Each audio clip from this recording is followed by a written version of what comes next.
Cool. Hi, I'm Coach Leslie. And I'm Coach Laini. And we are starting a new collaboration that we're calling it right now Live with Leslie and Live with Laini, with the two coaches that you know the best.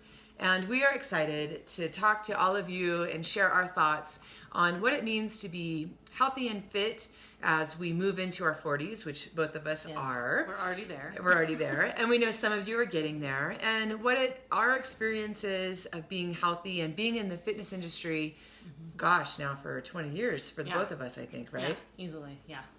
Right. And so I coach CrossFit and Olympic weightlifting, and I do a little bit of personal training, and Coach Laini does her awesomeness. Yes. So I do some personal training, and then I focus mostly on nutrition and lifestyle coaching.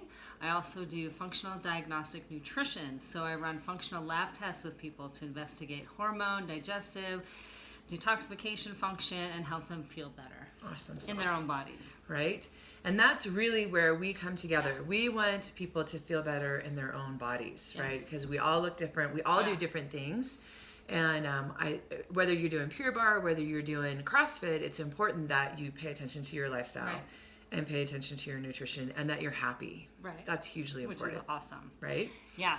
And that's why we kind of got together because... Number one, being in the fitness industry, there's this appeal to look a certain way, but as both of us have gone through our own journeys and worked with literally hundreds of clients, you can't try to look like someone else. Right. You can be the strongest version of your own self. Exactly. And we want to teach people how to nourish themselves and honor themselves and feel good in the body that they have and make it be the healthiest and live their happiest life. That's exactly right. And we know that there's a lot of you who want to look different, and you think, I'll be happy when I lose 5 pounds, or I'll be happy when I have a 300-pound deadlift, or when I get my first pull-up. Yes. And what we want you to know is it's okay to be happy now. Yeah. And it's okay to have goals. It is. Right? But it's really important to be happy now with yourself. I think that's hugely important. Exactly. Yeah. And so I think what we wanted to do to talk about today is it is the holiday season. And too often we hear people saying, I was bad this weekend. I was bad. I ate bad food. I'm bad. I failed. All of these things. And we want to start to change the conversation. So as you move through the holidays, you're not putting so much judgment on yourself and your choices. Exactly. Yeah. And I ran into this yesterday. I went to Barnes & Noble to buy a book. Right. And I got a little receipt gift card from Barnes & Noble for 2 free cookies at Starbucks. It was like buy one, get one free. And I was like, awesome. And then so I did that. I got 2 free cookies. And then after eating one of them, I was like, oh, I'm such a person. Right. I'm such a person. I ate a cookie, and I am no longer, I'm not bad because I ate the cookie. I am the same person I was before I ate the cookie as I was after the cookie. Right. I'm just a person who ate a cookie. It's true. And so, but that's the thing. How many of you, place judgment on the actions you take, whether it's food and whether it's missing a workout? And yes, if you have a goal, it's good to be consistent and have a plan and follow that plan. But the truth is, there's so much more to it. So as Leslie and I have talked about, too often we think of food as this element that makes us either fat or thin, strong or not. Right. Or like broccoli's good and cookies are bad. And but it's totally different. Like food is so much more than just this chemical process in our body. So some of the ways that we respond to food is love, right? So how many of you do something, you go out to dinner to celebrate or show somebody that you love them? I do. I do. How many of you use food when you're overwhelmed and stressed?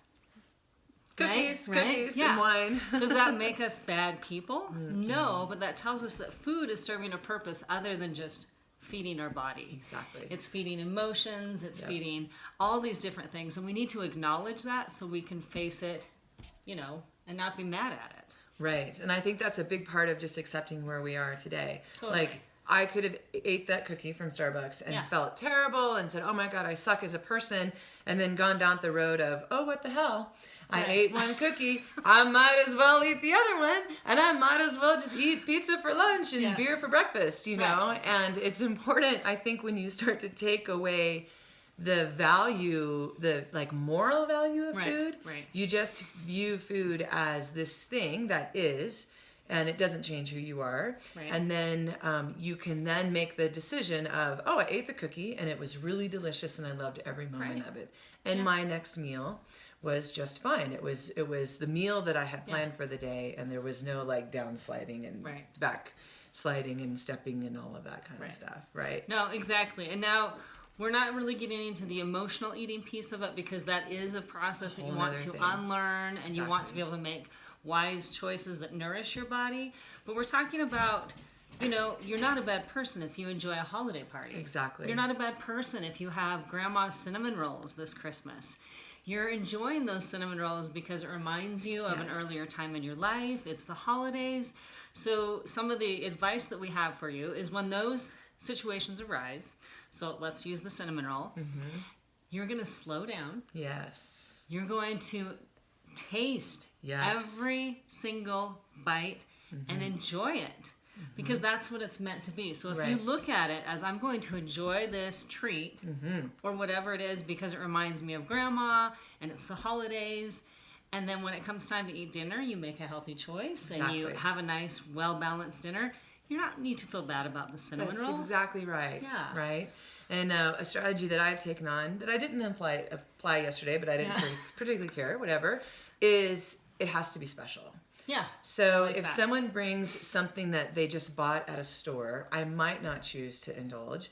But if they made it, I'm going to take it and say thank you and just be very grateful for that thing. So that's a little guideline I've put to myself. I like that. Like, I'm only going to eat it if somebody made it with love and it's really special to me.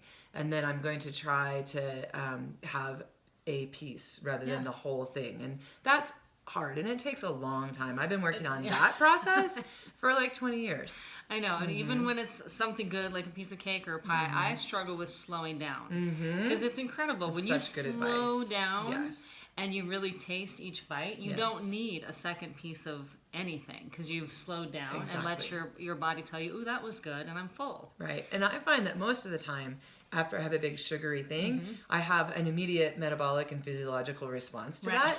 And it's not necessarily great, which is one of the reasons why I've taken all those things out of my diet. But when I have it, and if I slow down and eat it, then I have a chance, because it takes about 5 minutes after I've eaten a sugar thing to go, oh, belly kind of hurts now. And it reminds me of why I don't do it frequently, why it's a treat, and why I don't need to eat 5 pieces, just one. Yeah, it's true. It's really important. It's such a good tactic. It's true. I really like that advice and thinking of it as something special.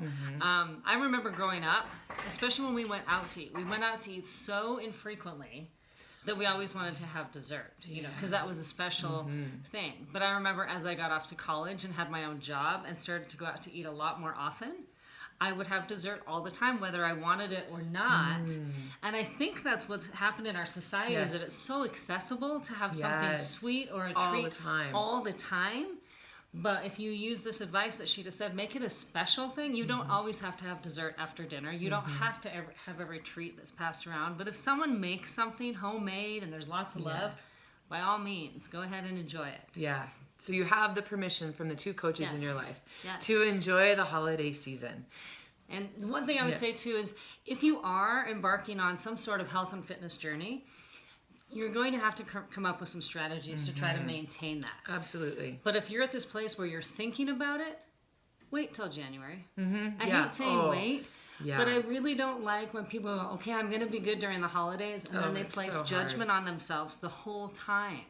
So instead, maybe, have a little smaller serving, eat a little bit more slowly, make sure you get your vegetables, drink water, and then when the holidays are no longer a temptation, let's buckle down. Set yourself up for success rather than failure. Exactly. Yeah, and just be okay with who you are, because all bodies are good bodies. All bodies are good bodies. And all food is neither good nor bad. That's it just is. It just is. That's right. So we are going to continue this regularly, and we would love to hear from you on what you would like for us to talk about. So put some comments underneath this and let us know what you want us to discuss, and we'll do that. All right. Thanks so much. Have a great day. Happy holidays.